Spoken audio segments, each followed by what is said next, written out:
कि गौ सेवा से बहुत जल्दी शरीर पवित्र होता है, हृदय भी पवित्र होता है और गोविंद भी प्रसन्न होते हैं। यदि गाय घर में पाली जाए या गौशाला खोली जाए और गौओं की सेवा की जाए, जिनके पास अर्थ है, भाव है, भगवान स्वयं श्री कृष्णचंद्र जी ने गौ सेवा स्वीकार की, गौ में चराई। गौओं की परिक्रमा करने से, जैसे आप प्रभु की बिहारी जी के मंदिर की 4 परिक्रमा करें तो जो फल आपको मिलेगा वही गाय की 4 परिक्रमा कर ले तो आपको प्राप्त हो जाएगा। गौ की प्रदक्षिणा से, गावा प्रदक्षिणी कार्यावंदनीया ही नित्यशाह, जो रोज गाय को प्रणाम करता है और गाय की प्रदक्षिणा करता है तो भगवत प्रदक्षिणा का उसे फल प्राप्त होता है। यदि घर में गाय बंधी है और भूखी है और प्यासी है तो तुम्हारे सारे पुण्य नष्ट हो जाएंगे। गाय के गोबर से जहां लेपा जाता है वहां जिस देवता का आह्वान करोगे वही देवता आकर विराजमान हो जाएगा। गौएं जहां विराजमान रहती, गौशाला में भजन करे तो कई गुना बढ़कर के प्राप्त होता है। जहां गौएं विराजमान होती हैं वो बड़ा पवित्र दिव्य तीर्थ स्थल माना जाता है। अपवित्र भूमि में भी यदि गाय के गोबर का लेप कर दिया जाए तो परम पवित्र मानी जाती है। गाय बहुत पवित्र, जहां वो बैठती है, जहां वो मूत्र त्याग करती, गोबर त्याग करती, वो स्थान तीर्थ तुल्य पवित्र माना जाता है। कितना भी बड़ा पापी हो, अगर पंचगव्य पिलाया जाए तो वो वैदिक मंत्रों को स्वीकार करने लायक हो जाता है, पवित्र हो जाता है। पंचगव्य में 5 चीजें गाय की होती है: गाय का मूत्र, गाय का गोबर, गाय का दूध, गाय का दही और गाय का घी। ये 5 मिलाकर पंचगव्य पिलाया गया था।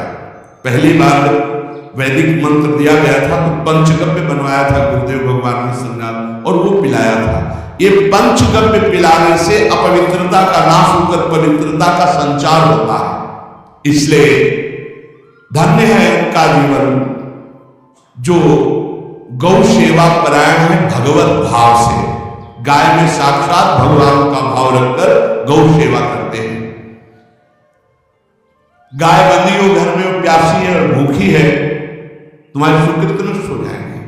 तृषिता गौ गृहे बद्धा, क्योंकि तुम्हारे पास सेवा करना चाहिए। यो वेगा प्रतिसिद्ध्यंतो चरंतिम च स्वतरणम नरः तस्य पूर्वे च पितरः कंपन्ते पतनोन्मुखा। यदि गाय हरी हरी घास चल रही थी और तुमने डंडा ऊपर प्रहार किया, लाठी मारी, तो तुम्हारे पितर खोपड़ी के बल नरक जाने के लिए तैयार हो गए। ये लिखिए कि जो प्रतिदिन अग्रदासे परोधावा कर्तव्यो भक्तितोन्वहम् अकृत्वा स्वयं आहारम कुर्वन् नाप्नोति दुर्गति। जे भी तुम्हारे गृहस्थ में घरों में पहले होता था, अब तो भगवान जाने, जे भी पहली रोटी तवा में गई तो वो निकाल करके पक्की रखी जाती थी गौग्रास के लिए, पहला रसोई में। तो इसमें लिखा प्रतिदिन स्वभोजनम, पहले स्वयं भोजन न करके गाय के लिए ग्रास निकालना चाहिए।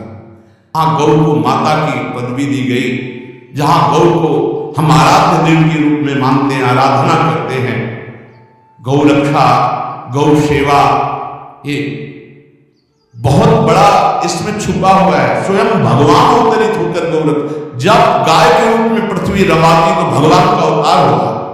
बड़ा विचित्र समय आता चला जा रहा है कि अब आधुनिक यंत्रों की ऐसी सेवाएं हो गई बड़ी बड़ी कि अपना बैल की जरूरत है और ऐसे दूध दे, दूध की महंगाई बन गई कि अब देसी गाय 2 लीटर 3 लीटर 4 लीटर और ऐसी इसी 20-20 25-25 लीटर दे तो कौन देसी गाय को।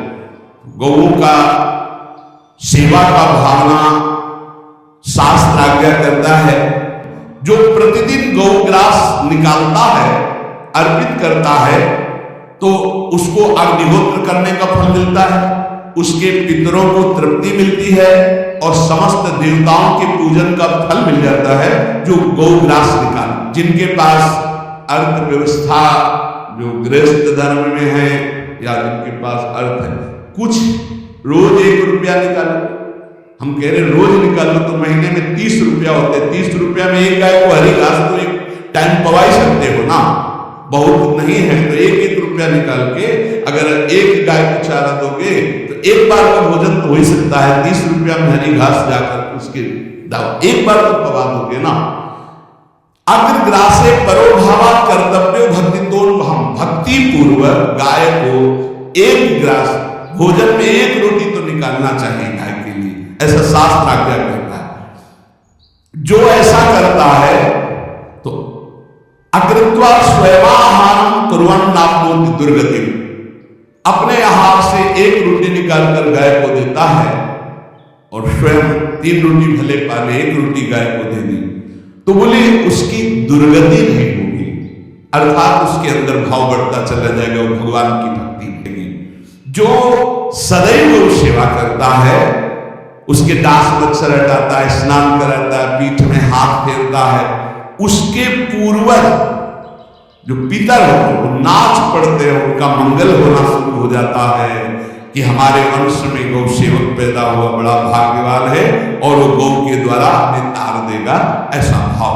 गौ सेवा हमारे सनातन धर्म में बहुत बड़ा स्थान गौ सेवा का। तो मूर्ख मनुष्य जैसे अब गाय दूध नहीं दे रहे, मार डंडे डंडे मार रहे, इंजेक्शन लगा रहे हैं, ऐसे वैसे कर रहे हैं, उसको ताड़ना दे रहे हैं, तो बोले जो मूढ़ बुद्धि मूर्ख मनुष्य यो वै ताड़ते यष्ट्याधेनुम मर्त्यो विमूढ़धि, वो गाय को लाठी से मारता है, डंडे से मारता है, हाथों से मारता है, तो धर्मराजस्य नगरेशा याति करवर्जिता, धर्मराज जी पहले अपने नरक में ले जा करके उसके कहते थोड़े थोड़े दिल दिल करके पहले इसके हाथ काटो, मरना है नहीं वहां, अब आराम आराम से थोड़े थोड़े पहले हाथ वर्जिता है, इन्हीं हाथों से गाय को मारा था ना, ऐसे थोड़ा थोड़ा काटा जाता है उसके हाथ। गौ सेवा का धर्म सिर्फ गौ सेवा में ही लगना चाहिए। आप गौ सेवक है, दूध पान कीजिए, रोटी खा लीजिए, लेकिन गौ सेवा का अर्थ आप अपनी वासनाओं की पूर्ति में, अपने मनोरंजन में या अपने मन के संकल्प भावना में नहीं पूरी कर सकते। गौ सेवा के लिए ही पूरी कीजिए। गौ के वास का निर्माण, गौ के भोजन की व्यवस्था, वो दूध दे ना दे, वो कैसी भी अवस्था में हो, उसकी सेवा पर उसके लिए सेवक रखना, सेवकों को भी सुख प्रदान करना, लेकिन स्वयं कभी गौ के सेवा के लिए आए हुए धन का स्वयं के लिए भोग न करना और निरंतर भजन में रखना, उसे परम पद की प्राप्ति हो जाएगी। जो गौ के शरीर को स्नान कराता है, गौ के शरीर को कीट आदि से मच्छर आदि से रक्षा करता है और खूब अच्छा अच्छा पदार्थ हो, केवल दूध के लोभ से नहीं, ये हम गौ सेवा की बात कर रहे हैं। ये कि नहीं कि हम 10 लीटर दूध देती तो हाथ फेरो, जब दूध नहीं देती है तो चारा भी ठीक से नहीं दे रहे और उसके ये स्वार्थी हो, गौ सेवा का बात नहीं, वो दूध का लोभी केवल व्यापार की बात करता है। गौ सेवा का तात्पर्य है गौ सेवा केवल खूब बछड़े को मिला दिया प्रसाद रूप से, जो दूध मिला उसका अपने सेवन की, वो बात तो अलग है। अब बछड़े को तो जरा सा केवल पिन्हाने के लिए कर दिया और खूब सारा दूध लीटर में नाप करके जा रहा है और उस समय तक तो खवाओ पियाओगे ही खूब अच्छे से, उसके बाद जब दूध देना बंद किया तो उसका आदर सत्कार खत्म, खोल के बाहर से वो प्लास्टिक खाते घूम रहे, तो ये गौ सेवा नहीं मानी जाएगी, वो स्वार्थ पूर्ति मानी जाएगी।